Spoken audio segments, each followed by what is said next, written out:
Assalamualaikum warahmatullahi wabarakatuh. Selamat hari ini ya buat teman-teman channel YouTube-nya Vlog Om Jenal semua. Apa kabarnya hari ini? Mudah-mudahan kabarnya baik. Dan di video kali ini saya mau menampilkan berita nih tentang supporter The Jack yang mengacak-acak atau merusak warung makan Sunda ya. Kalau nggak salah di Bogor ya. Dan ini sih kalau menurut saya ya, mohon maaf kalau salah ya. Kalau menurut saya itu untuk apa sih ya melakukan seperti itu? Kalau kalah ya kalah, kalau menang ya menang. Mestinya juga harusnya disyukuri. Kalau mau menang ya disyukuri, kalau kalah ya disyukuri. Jangan berbuat anarkis ya. Karena apa? Yang rugi juga bukan Anda-anda, tapi kita semua juga yang rugi. Sang pemilik warung Sunda rugi, Anda juga rugi ya. Para dari Jackmania kalau ditangkap polisi. Dan bagaimana sih untuk videonya? Yuk, mari saya akan tampilkan di video berikut ini.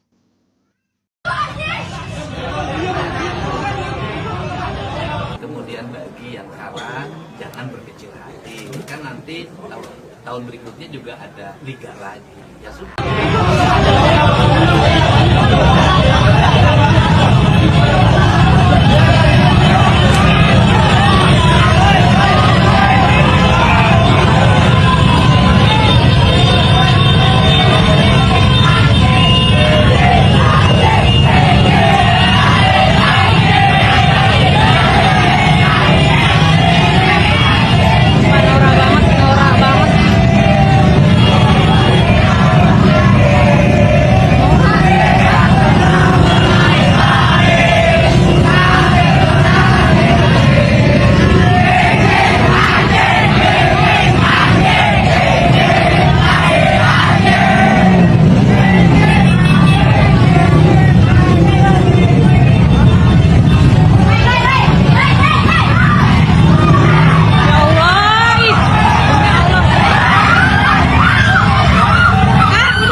Jalan berbahaya. Ya ada konsep ya, namanya konsep kan ini lagi dikaji. Misalnya begini, kan pajak kendaraan bermotor untuk mobil listrik kan tidak diperbolehkan. Mungkin ke depan diperbolehkan setelah situasi ekonomi global pulih. Tetapi juga ada pemikiran kalau pengen berkeadilan, pajak kendaraan bermotor dia harus diganti dengan jalan berbayar. Siapa yang pakai jalan provinsi bayar. Itu kan lebih berkeadilan dibanding dengan mobilnya dipungutin pajak tapi tidak pernah jalan. skemanya mungkin kayak gimana kajiannya sampai mana Kan baru mulai kajian, kan biar pada cerdas gitu loh. Tetapi dengan perhitungan seluruh jalan provinsi sudah memenuhi syarat seperti jalan tol. Kajiannya akan Ya kajian akademik dong, nanti dengan pakar transportasi, kemudian dengan para akademisi, nanti timnya yang mengkoordinasikan Dinas Perhubungan dan Dinas Pendapatan Provinsi. Jalan provinsi saja. Ya kayak tol. Iya dong. kalau dalam kota gitu Iya, nanti kayak model tol, nanti kan ada sistemnya itu, digital, nggak usah lagi kayak tol ditempel begitu ada. Bisa, nanti kan bisa dilihat. Ada teknologinya sudah, dari negara-negara lain sudah.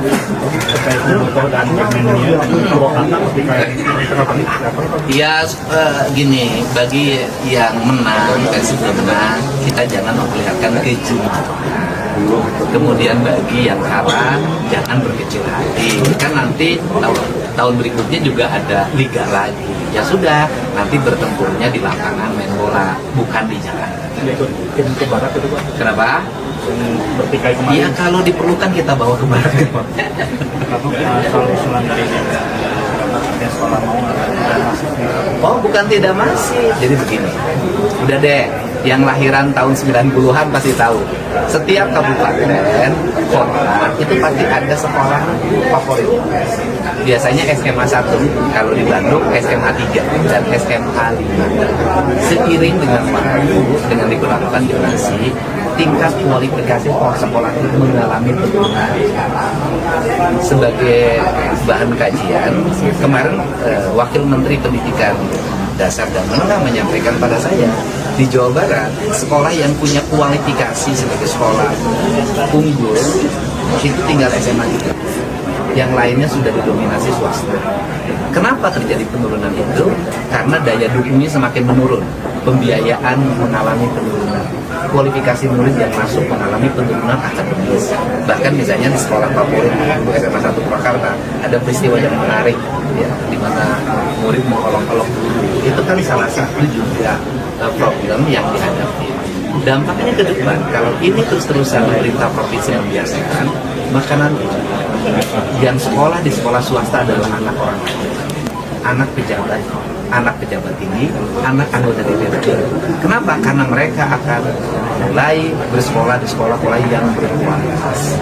Kemudian tingkat kemampuan siswa masuk ITB dari SMA 3 silahkan dicek mengalami penurunan tajam. Nah ini kan perlu bahan kajian komunikasi. Sehingga apa sih yang dilakukan pemerintah provinsi? Pemerintah provinsi melakukan khusus untuk sekolah-sekolah yang dulu menjadi sekolah unggulan, rekrutmen siswanya diperbesar untuk akademik dan prestasi non-akademik. Prestasi akademiknya harus diperluas, kemudian non-akademiknya diperbesar. Non-akademik itu misalnya kemampuan seni, kemampuan olahraga, kemampuan lain yang itu mampu membangun keunggulan manusia. Nah, itu masuknya nanti bisa masuk di sekolah favorit itu. Tetapi di samping sekolah favorit itu ada sekolah swasta. Nah, di sekolah swasta itu nanti dibuat untuk menampung siswa yang tidak masuk ke sekolah favorit tersebut dengan pembiayaan bagi masyarakat ekonomi menengah ke bawah dibiayai oleh provinsi Jawa Barat. Dan kita juga akan memberikan subsidi lain. Jadi itu tujuannya. Kalau dibiarkan ini 2-3 tahun ke depan, nanti nggak ada lagi sekolah negeri yang punya kualifikasi sekolah. ini nggak bisa bercontoh lagi tapi harus Kalau menurut saya kan bukan percontohan, Pak. Sekolah unggul itu dari dulu ada tiap kabupaten. Sekarang dikembalikan lagi, tidak zonasi tidak menjadi ruang yang paling besar, tetapi ruang paling besarnya adalah prestasi. Gitu. Sekarang nanya teman-teman wartawan, ayo punya anak pintar, pengen kan masuk SMA 3? Nanti tidak masuk gara-gara bukan zonasi. Kan sayang gitu loh. Misalnya anak-anak dari berbagai daerah di seluruh provinsi Jawa Barat, misalnya pengen ke SMA 3, orang tuanya punya kemampuan, kan nanti tidak masuk gara-gara dia bukan warga setempat atau nanti manipulatif menjadi warga setempat ikuti uangnya, nggak bagus juga. Sudah? dari gubernur ke Dinkes. Ya pokoknya setiap gejala apapun yang mengancam kesehatan warga Jabar, kita harus cepat mengambil keputusan, mengambil tindakan dan melakukan pencegahan. Untuk pencegahannya mungkin Ya Dinkes Jabar dan teknis yang nanti memaparkan. Pak Gup Siap. soal kawasan batik Trusmi untuk jadi apa di Kenapa? kawasan batik Trusmi yang sempat diusulin jadi kawasan Malioboro oleh Ya, Pak Gup itu kan termasuk dalam perencanaan di 2027. Itu saya sudah ada konsepnya, ada beberapa titik wilayah kabupaten kota yang akan difokuskan untuk peningkatan industri pariwisata dan itu ditatanya langsung oleh provinsi. salah satunya kawasan Salah batik satunya Trusmi. kawasan kota Cirebon dan kabupaten Cirebon. Oke? Siap. Termohon Pak Gup.